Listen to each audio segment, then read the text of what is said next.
Hi friends, எல்லாரும் என்ன பண்ணுறீங்க? நல்லா இருப்பீங்கன்னு நினைக்கிறேன். இப்போ யாரை பற்றி பேச போகிறேன்னா, இளவரசன் அவரை பற்றி தான் பேசலான்ட்டு இருக்கிறேன்.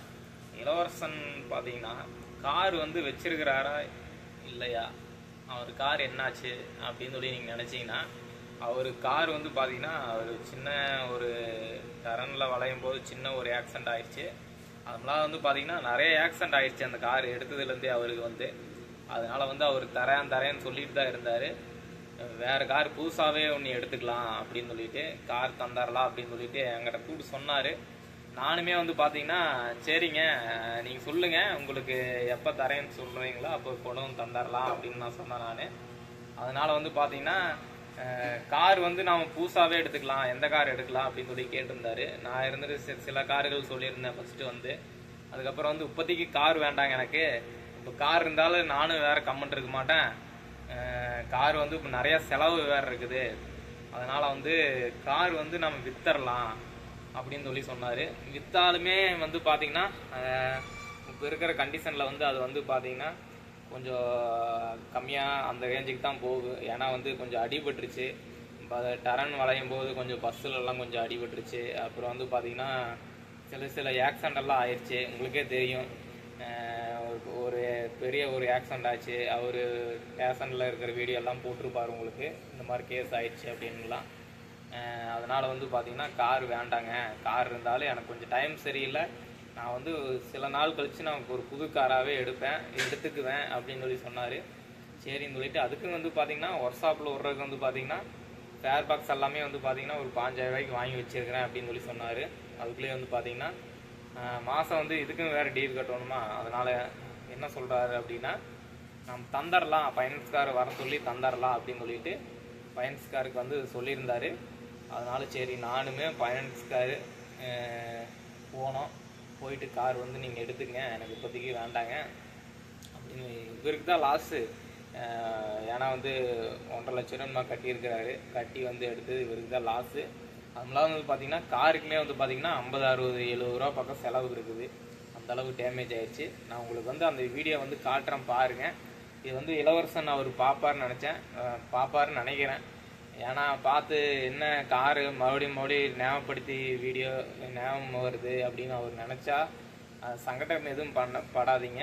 ஏன்னா எல்லாத்தோட இது பெரிய விஷயம் இல்லை, சின்ன மேட்ரு தான். கார் வாங்கிக்கலாம், சம்பாரித்து வாங்கிக்கலாம், ஒரு நல்ல உங்களால் முடியாது எதுவும் இல்லை. ஏன்னா உங்களுக்கு திறமையெல்லாம் நிறையா இருக்குது. அந்த வீடியோ நான் காட்டுறேன் பாருங்கள், அவர் என்னென்ன வாங்கி வச்சுருக்கிறாரு, எங்கெங்கே டேமேஜ் ஆகிருக்குன்னு நான் காட்டுறேன் பாருங்கள். அதை பார்த்துட்டு நீங்களே சொல்லுங்கள் எப்படின்னு. ஹாய் ஃப்ரெண்ட்ஸ், பாருங்கள் கார் ஃபுல்லாக டேமேஜு பார்த்தீங்கன்னா தெரியும், காட்டுறேன் பாருங்கள். யார் காருன்னா ஃப்ரெண்டு கார் தான். கொஞ்சம் கொண்டு போய் ஒரு டரன் வளையும் போது கொஞ்சம் ஒரு சின்ன ஒரு ஆக்சிடெண்ட் ஆயிடுச்சு. அது எப்படின்னு காட்டுறேன் பாருங்க. கார் வேண்டாம், நான் வேற கார் எடுத்துக்கிறேன் அப்படின்னு சொல்லிட்டாரு. அதனால ஃபைனான்ஸ் கார் கூப்பிட்டுருந்தாரு. அதனால நான் கார் போய் நான் எடுத்துட்டு வந்துட்டு நானு ஃபைனான்ஸ் காரெல்லாம் வந்துட்டு கார் எடுக்கலான்ட்டு வந்திருந்தோம். பாருங்க எப்படி இருக்குங்க, பாருங்க. டரன் திரும்பும் போது ஃபுல்லா பஸ்ஸில் விட்டங்காட்டி இந்த மாதிரி ஆயிடுச்சு. நல்லா தான் இருந்தது, அந்த சைடு மட்டும்தான் அடியா இருந்தது. இங்க பாருங்க, ஒன் சைடா இந்தலாம் கொஞ்சம் நல்லா தான் இருக்குது, இந்த சைடு மட்டும் பாருங்க, இது பாத்தீங்களா ஃபுல்லா டேமேஜ். பாருங்க ஃபுல்லா டேமேஜ்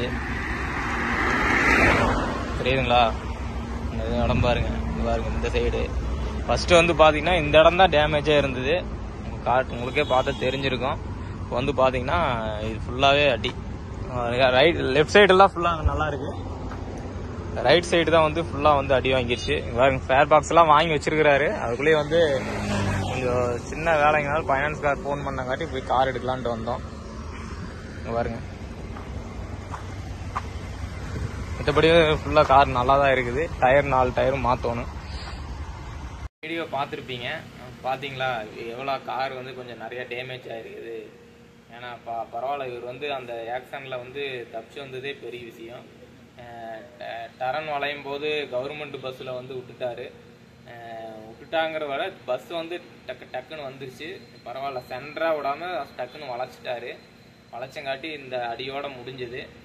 இல்லை அப்படின்னா உயிருக்கே ஆபத்தாயிருக்கு. எந்த பொருளுமே வந்து பார்த்திங்கன்னா நம்ம வச்சுருக்கிறத பொறுத்து தான் இருக்குது. நம்ம ஒரு பொருள் எடுத்தோம் அப்படின்னா வந்து நம்ம உயிருள்ள ஜீவனாக இருந்ததுன்னா அது வந்து நம்ம சொல்ல அது என்னென்ன மிஸ்டேக்னு சொல்லும். காரு வந்து அந்த மாதிரி இல்லைங்க. நம்ம அதுக்கு என்ன இதாகுதோ நம்ம அப்பப்போவே ரெடி பண்ணிடுவோன்னு. அப்பப்போவே ரெடி பண்ணி கார் எப்படி இருக்கணுமோ அப்படி நம்ம வச்சு நடந்தால் தான் அது நம்ம லாஸ்ட் வரைக்கும் நம்மளுக்கு வரும். ஏன்னா தருமத்தட்டு தட்டுனா வந்து கார் வந்து நிலைக்காது யாருக்குமே வந்து. அது உங்களுக்கே தெரியும். அது இளவரசன் அவருக்குமே தெரியும். இது ஒரு சின்ன வீடியோ. ஓகே ஃப்ரெண்ட்ஸ், புதுசாக பார்க்குறீங்க லைக் பண்ணி சப்ஸ்கிரைப் பண்ணுங்கள்.